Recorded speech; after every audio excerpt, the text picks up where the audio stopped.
19 दिसंबर को ये डिसाइड होगा कि आपके पोर्टफोलियो का फ्यूचर क्या है। गाइज, 19 दिसंबर को जापान के अंदर ये डिसाइड होगा कि वो इंटरेस्ट रेट्स बढ़ा रहे हैं या नहीं बढ़ा रहे।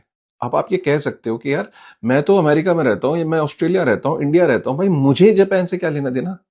गाइज, लेना देना है। आपको पता है पूरी दुनिया में सबसे ज्यादा पैसा किस देश का लगा है स्टॉक मार्केट्स में, ईटीएफ्स में, क्रिप्टो में, बिटकॉइन में, स्टार्टअप्स में, रियल एस्टेट में? बताओ बताओ। सबसे ज्यादा पैसा जापान का लगा है। अब बोलोगे वो कैसे?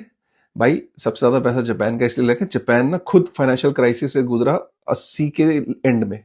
तो 90 के दशक में वो डिफ्लेशन से गुजर रहा था, फाइनेंशियल क्राइसिस आ गई थी, प्रॉपर्टी मार्केट वगैरह सब बस्ट हो गई थी। तो उन्होंने इससे उबारने के लिए ना पिछले 30 साल से मनी प्रिंटिंग कर रहे हैं, मतलब उन्होंने ऑलमोस्ट अपना रेट ऑफ इंटरेस्ट जीरो या माइनस में रखा।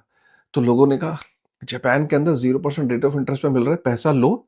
जब जापानीज येन लिया, डॉलर में कन्वर्ट किया, उसके बाद उसको डॉलर में कन्वर्ट करके यूएस की markets, treasuries, bonds, real estates, emerging markets, financial markets, commodities, इन सब में पैसा लगा हुआ था। जानते हो एक अनुमान के मुताबिक पेपर पे तो 3 ट्रिलियन US डॉलर है, बट रियलिस्टिकली लोग कहते हैं कि 20 ट्रिलियन US डॉलर के आसपास जापान का पैसा मार्केट में लगा हुआ है।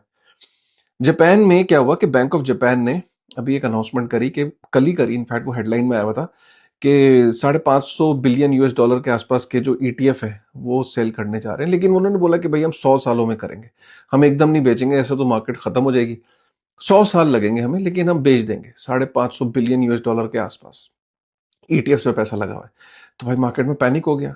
सो बेसिकली क्या है कि वहां पे जापान में ही हो ये रहा है कि वो कह रहे हैं कि यार हमारे यहाँ पे भी अब इन्फ्लेशन बढ़ने लगी है। हमारा टारगेट था 2%, हमारे यहाँ पे भी इन्फ्लेशन 3% के आसपास टच कर रही है। इनफ इज इनफ, हमें भी इंटरेस्ट रेट्स बढ़ाने पड़ेंगे। तो जब जापान के अंदर इंटरेस्ट रेट बढ़ेंगे तो होगा क्या? लोग कहेंगे यार मैं फालतू में बाकी इमर्जिंग मार्केट्स में पैसा लगा रहा हूँ, अब मुझे जापान में अगर एक इंटरेस्ट मिल रहा है और अच्छा खासा इंटरेस्ट मिल रहा है, तो मैं बाहर के मार्केट्स में क्यों लगाऊंगा? तो लोग जापान में अपना जो बाहर पैसा पड़ा है उसको वापस लेना शुरू करेंगे। इमेजिन करिए अगर मार्केट में यूएस के अकेले में 1.1912 ट्रिलियन US डॉलर आसपास लगा हुआ है। सोचिए अगर यूएस की मार्केट से पैसा निकलने लगा, इमर्जिंग मार्केट से पैसा निकलने लगा, पूरी दुनिया में 3 ट्रिलियन US डॉलर अगर जापान का लगा और उन्होंने वापस लेना शुरू कर दिया और जापान में पैसा वापस आने लगा, क्योंकि जापान में अब इंटरेस्ट रेट्स बढ़ रहे हैं, तो क्या होगा? तो मार्केट्स तो क्रैश करनी करनी है। पिछली बार भी, पहले भी जापान के अंदर जब जब इंटरेस्ट रेट्स बढ़े तो बिटकॉइन कभी 25% गिरा है, कभी 20% गिरा है। 3 बार भी पीछे ऐसा हुआ गिरा तो 20% से ऊपर बिटकॉइन गिरा है। अभी 19 दिसंबर को फैसला नहीं है, लेकिन मार्केट एंटिसिपेट कर रही है, इसलिए बिटकॉइन गिर रहा है। ठीक है, तो गाइज आगे सिचुएशन कोई खास नहीं है, 19 दिसंबर पे सब डिपेंड करता है कि आखिर होगा क्या। ठीक है, सो इंटरेस्टिंग टाइम्स अहेड, इसीलिए कह रहा था कि 19 दिसंबर पे आपका पोर्टफोलियो का फ्यूचर डिपेंड